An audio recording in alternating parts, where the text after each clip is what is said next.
Okay, people, we are going to go through Zelda II, The Adventure of Link next.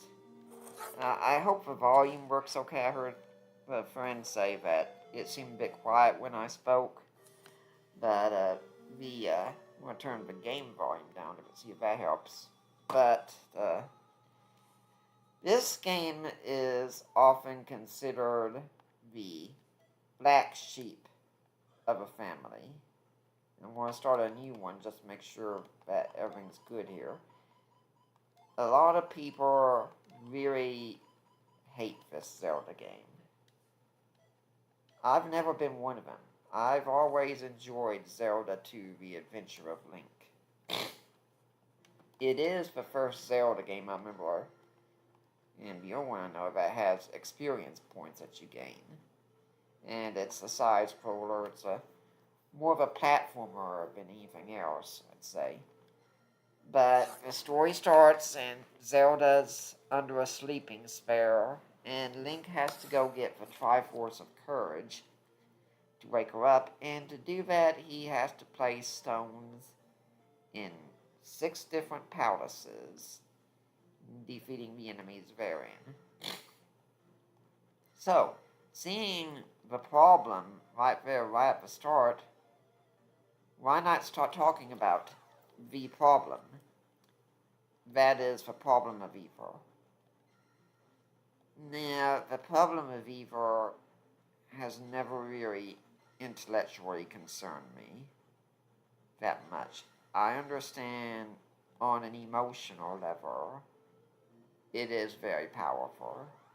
And I won't deny I have felt the emotional power before.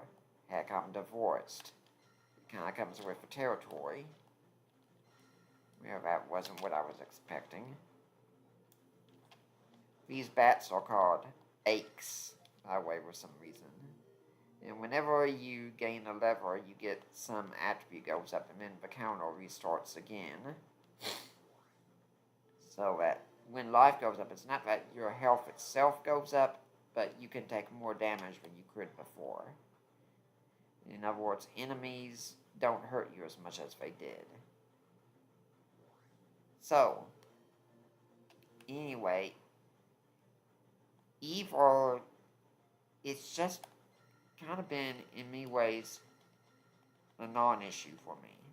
Okay, well, I don't know where the ache went that time, so I'm going to go out and come in again.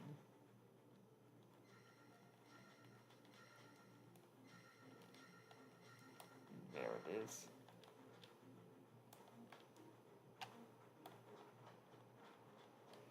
Yeah, this is a slow start, I know, but bear with me. But let's consider something else. Let's suppose you didn't have any convincing data either way on the question. Oh gosh, that was so embarrassing.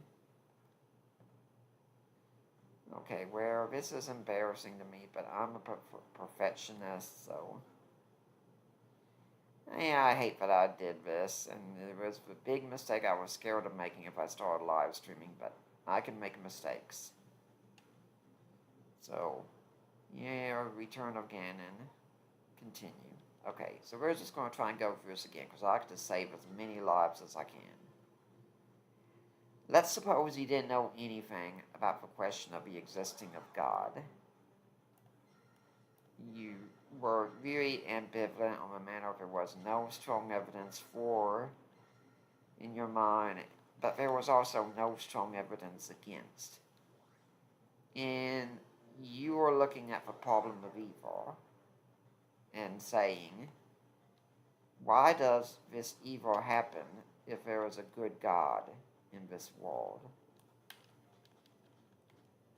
I'm not going to deny that that's a good question to ask. And it's one we should ask. Why does evil happen if God is good? Yeah, I did it that time. Isn't God powerful enough? Isn't he wise enough? Is he not capable of removing evil, but yet evil exists. Why? Okay. You don't know the answer to that question yet at this point. But let's suppose, and this is again speaking on a purely practical level. You look and say, geez, I don't know for sure. It's confusing to me. Could there be a God or not and face this evil? I don't know. The point I'd like to make with that at the start is that all things being equal, let's suppose you say, where if I go this one way, the way of atheism, then I say there is no God, but yet evil remains. And what have I really gained by this? By the way, fun trivia fact here. Names of towns in this game, they are the names of the sages in Ocarina of Time as well. Waiting for that lady refills my health to come out. And yes, there's all manner of jokes inside about what happens when Link goes into the house. Yeah, he leaves super quick, the door stays open, so it's not that. Anyway, if you go on just a practical level, if you remove God, the evil is still there. All that you've removed is the hope for solving the problem of evil. You haven't really dealt with the problem.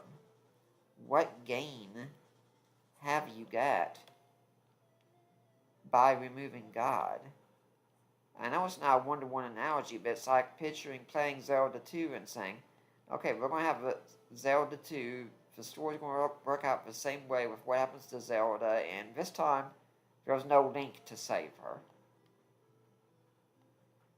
Well, Zelda is still under a sleeping spell. I mean, at least if Link's there, she's got some sort of chance. But remove Link, and in the story, she doesn't have anything. It's not like the castle guards are lining up to protect her, or that any one of them wants to go out and fight through 6 different palaces, and then the final great palace at the end. Now, I realize that doesn't really answer the question for a lot of people. But at this point, that's not the goal here. The goal is just to see what's at stake. And I want to ask you, what do you gain? If you come to this wanting to deal with a problem, your best odds are still to go with theism. Because even if you don't know either way, at least with theism, you have some sort of hope. Now this increases my maximum magic by 1 unit there. At least with theism, there can be something done for the problem of evil. I would tell you, though, that one thing with the problem of evil is that the burden of proof is on those who say there is no good reason to allow a certain evil to take place. If they are saying that, then they have to demonstrate how they know that. Now, some people might want to talk about, well, what about burden of proof? Well, this is burden of proof. The person who makes the claim has to have the burden.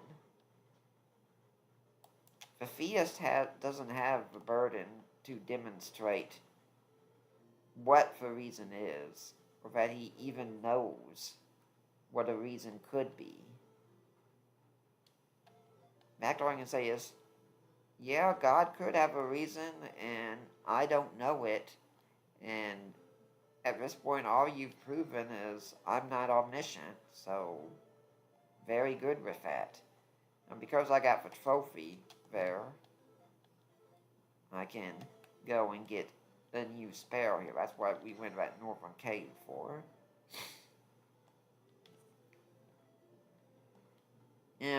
Usually, some people might point to a logical problem of evil, the idea that God is omnipotent, God is omniscient, God is all-loving, and evil exists.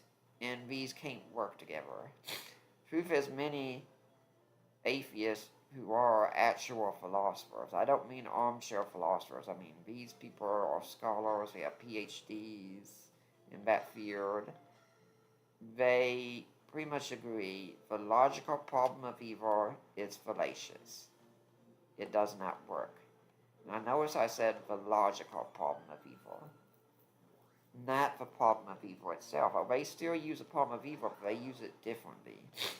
Normally, the question of gratuitous evil. But even this is hard to define. For instance, if you say, why would a good God let, say, 6 million Jews die in the Holocaust? Okay. What if it was 3 million? What if it was 2 million? At what point can we say, well, okay, that many is acceptable, but once you cross that number, it no longer is. The terms are just way too vague. And that's another reason I just really don't like the way the argument goes. Because there is no set standard. I also want to point out that atheists need to have a standard of good and evil. Most of them do not really present one. It can be something like, say, human flourishing, to which we ask, okay, all you're telling me is you think human flourishing is good. That does not tell me what the good is, whereby you recognize that human flourishing participates in that goodness.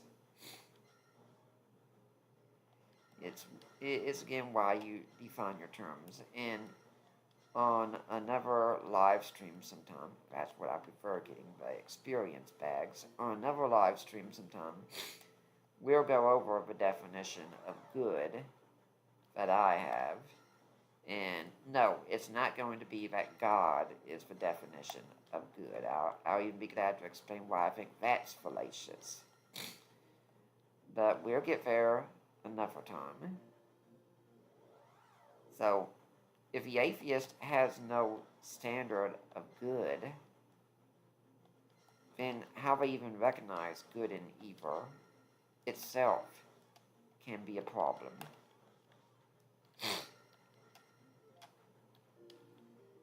Oh yeah. Okay, I'm gonna go back to town and refill my energy after that. Because like I said, I'm a perfectionist in that way.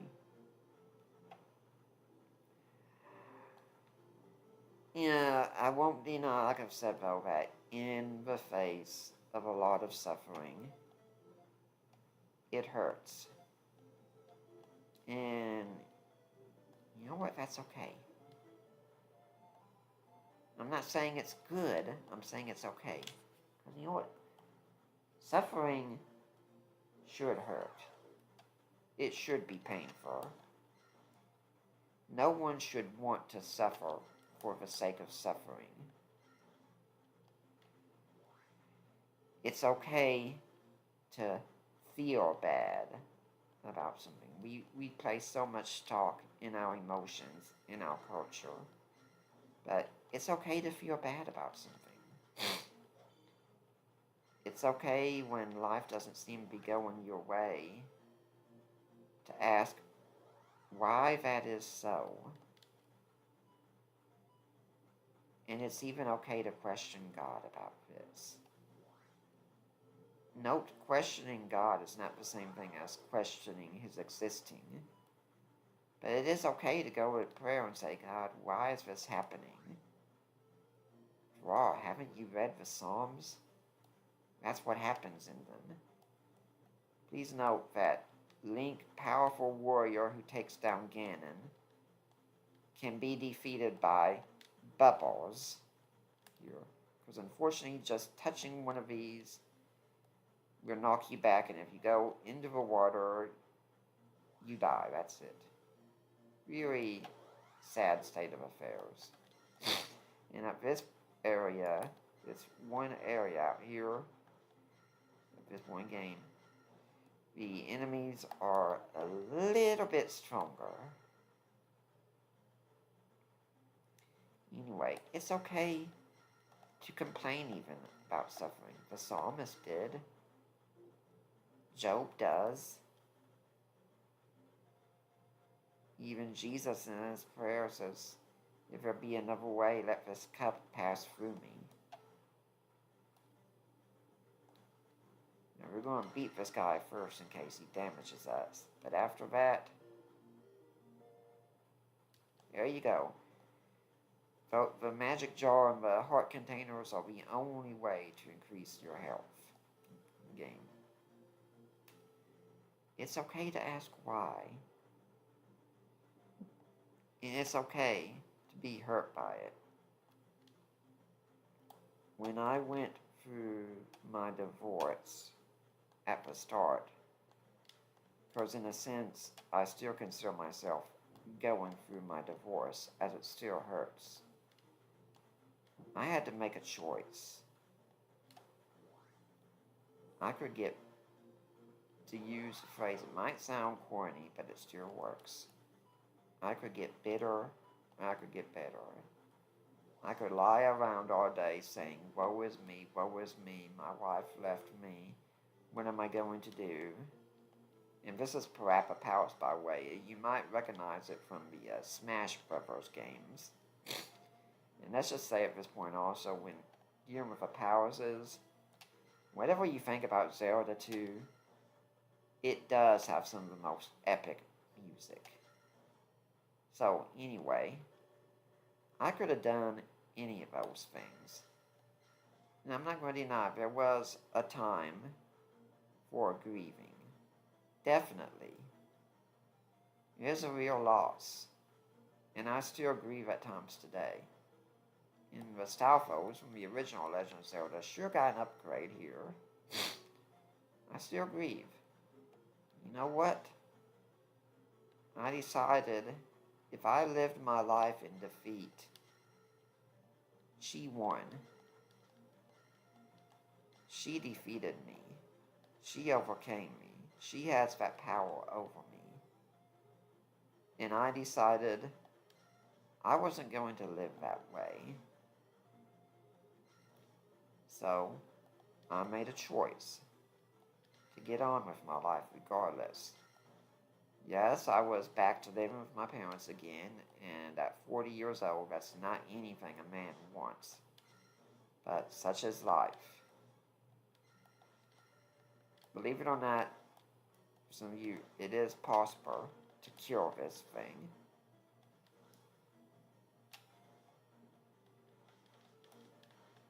It just takes a while to do. And unfortunately, he also takes some of your magic every time he hits you.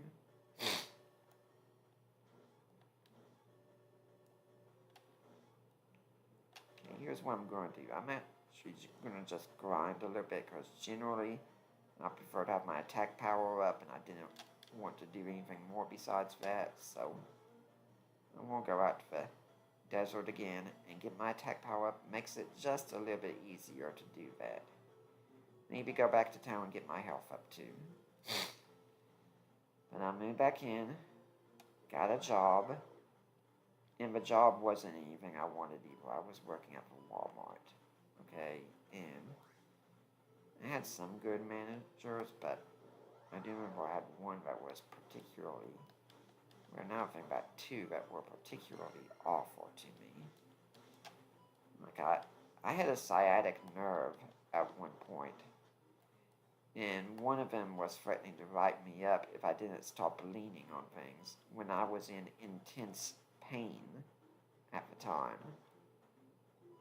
This is the kind of people I was dealing with. But I wasn't going to let them win. And I tried to be a Christian witness to those around me. I remember some of the girls that worked there were absolutely stunned. And they found out that I was a guy who did not watch pornography. And I'm pretty sad that that's stunning. to women. But unfortunately, I understand why it is. So, I worked and I built myself up a savings account. Because I didn't have one, wasn't able to get one while I was married. So I put money in due to financial reasons I'm not going to go into here.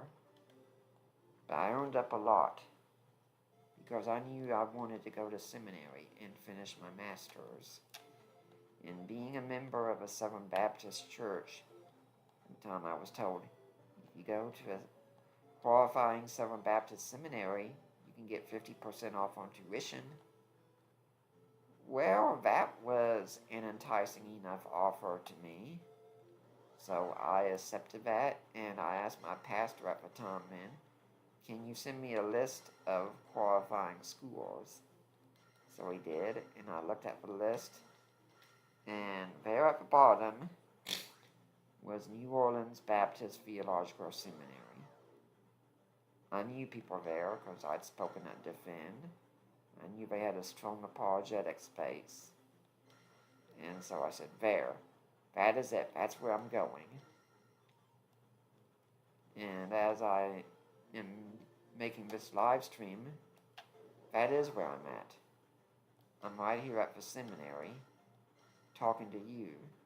I have my master's now, but I'm working on a PhD, and actually in the topic of video games and Christianity, of all things. Because I decided my ex-wife wasn't going to win. Evil was not going to overcome me. Yeah, I realize the evil I've gone through is not the same as the evil you've gone through necessarily. Some of you have gone through divorce, or maybe are going through it. And if you are, I hope this is something helpful to you. Some of you could be dealing with other things. I don't know. I'm not going to claim to understand what you're going through. But I will tell you, one of the most important things about what you're going through is not what you're going through, but what your attitude is in what you're going through it with. If you go through it with a chip on your shoulder, you're making it worse. This is why I've actually never spoken ill of my ex-wife publicly.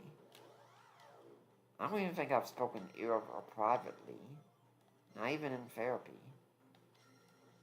Because what good will it do? I can tell people I'm upset and hurt by what she did to me, and that's true. But just complaining about her and speaking ill of her won't do me any good. And I've seen guys on Facebook make horrible statements about their ex-wives. And you know what? Those statements could be true.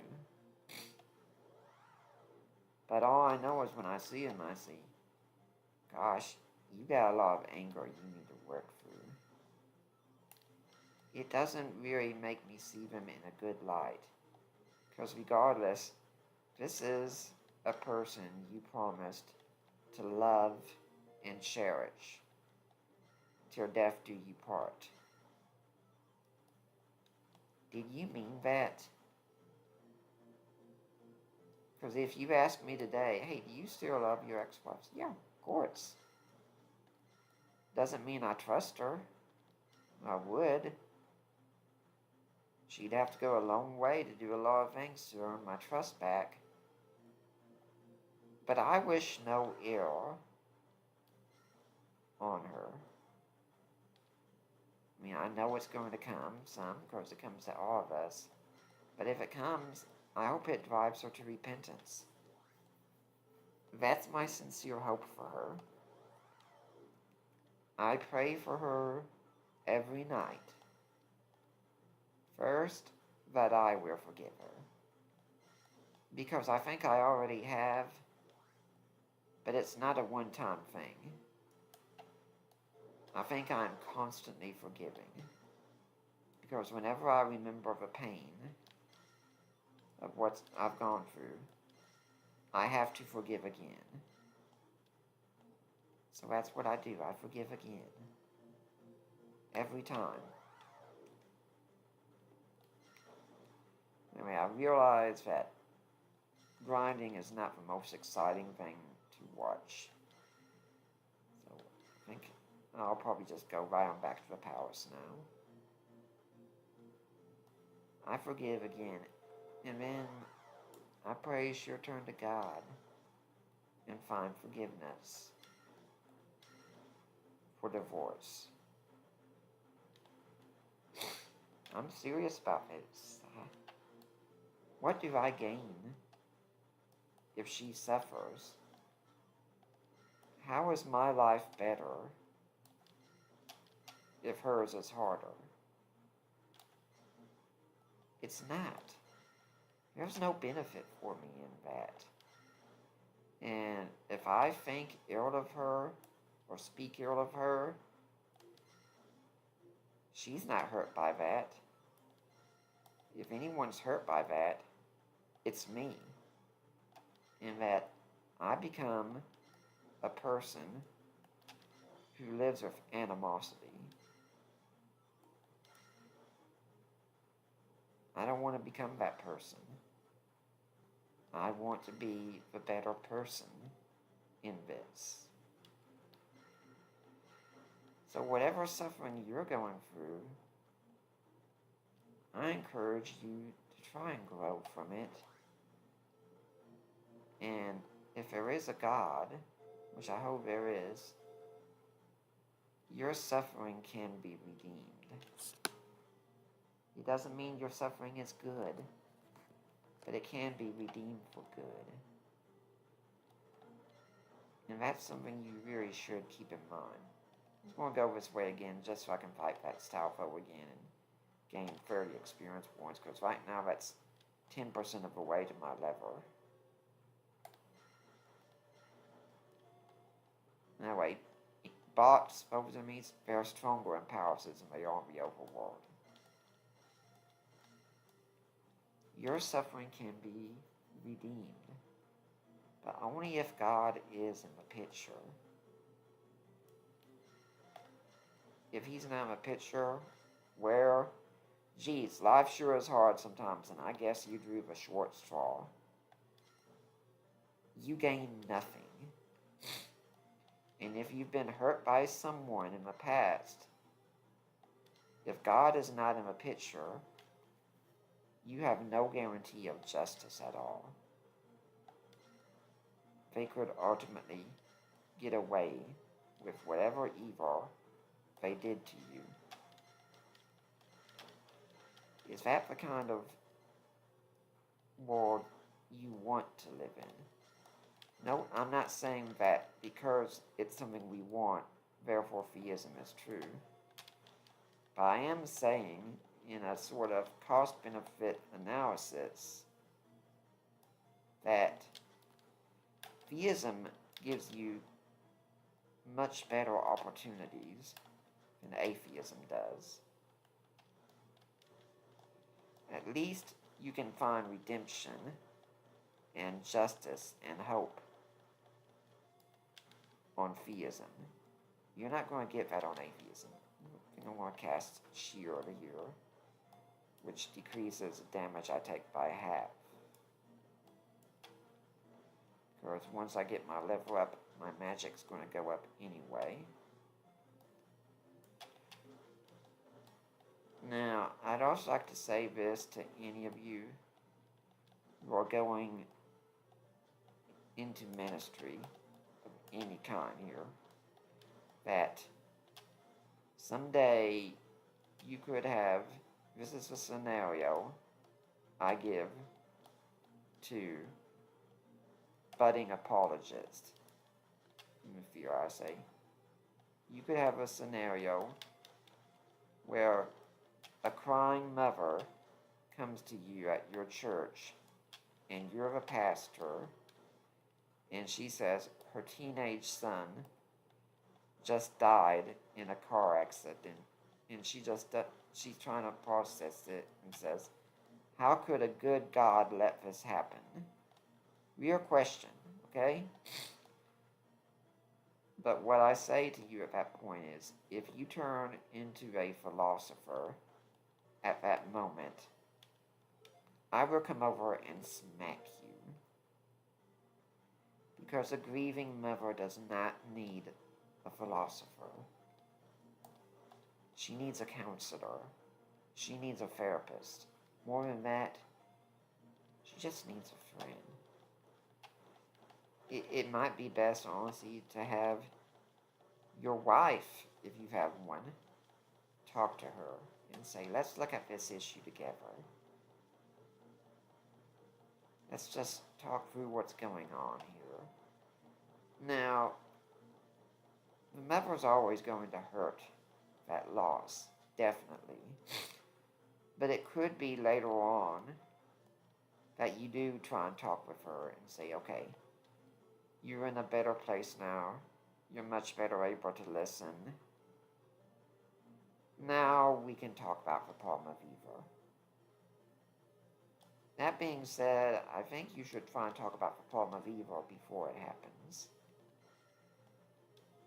Because when people have gone through suffering, especially married couples, the number one thing that explained if they went through suffering well is, do they have a worldview that can explain the existence of suffering? If they don't, they have a much harder time handling it. That was really nice.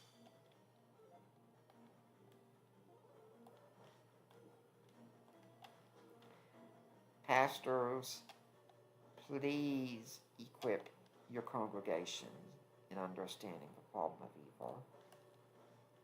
Equip them before it happens. Now, of course, if it's already happened and you have to do something afterwards, well, that's what you gotta do. It would be far more preferable for you to do things beforehand. Now, there is a fairy that way that I could get to restore my health, but I want to save that for later, just in case. I'm going to try and spam this guy just a little bit, and hope the bot stays out of my way. A lot of these enemies in this game, I have no idea what they're called, honestly.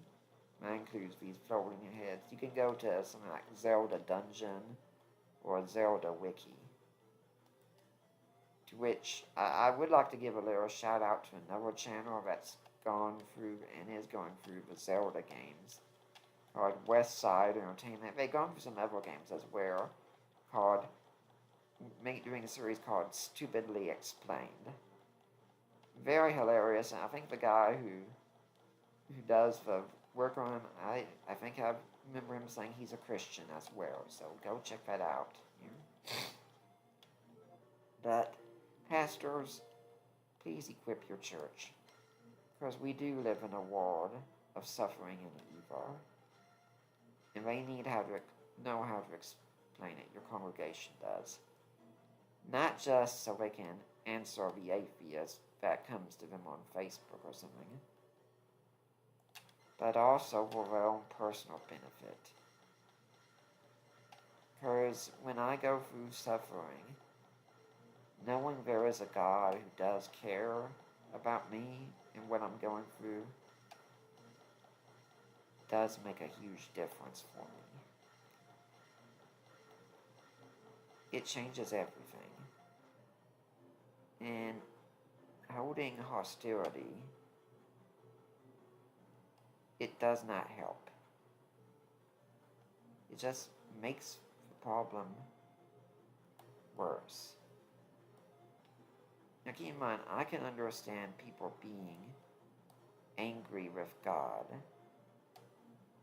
as it were. I mean, it's harder to get stronger than what Jeremiah said, where he said, Lord, you deceived me and I was deceived. I mean, how many of us would have the guts to go to God and say, God, you deceived me? Well, Jeremiah said that. And his book is still in our Bibles, and he's still considered a prophet.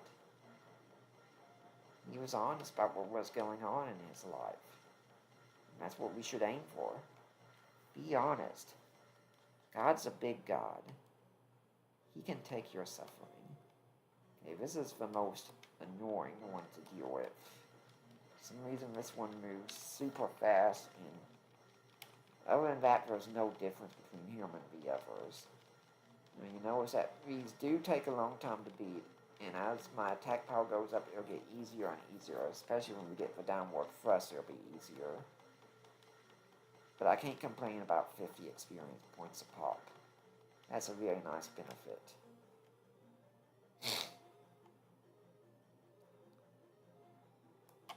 And if you need to seek therapy, seek therapy. There's no shame in it.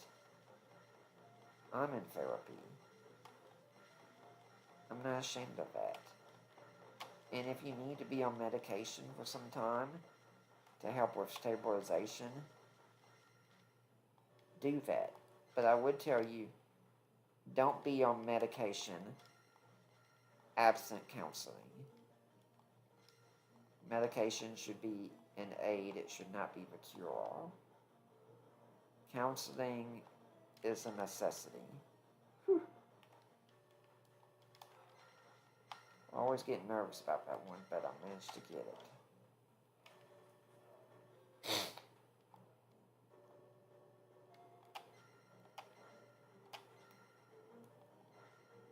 These guys, once you get underneath their arc, they're pretty simple to figure out. Here. One more swing, and now one of the main enemies in Powers, Iron Knuckle. Those used to be a whole lot harder for me. We're going to finish this Powers tonight. I'm going to go a little bit over the time. Actually, no, because I just remember I have to go fight those glowing things again. So, we'll do that for next time, and I have another thing I want to talk about next time. So right now, I'm going to create a save point there. Boy, I haven't done this since 2020 there. But, nice. If you need help, reach out and get it. Okay? Evil can be overcome. You don't have to struggle alone. Well, I hope you liked this. Please like, comment, subscribe, and share. For now, I am Nick Peters. I am from a virgin birth. Find me and support me on Patreon. And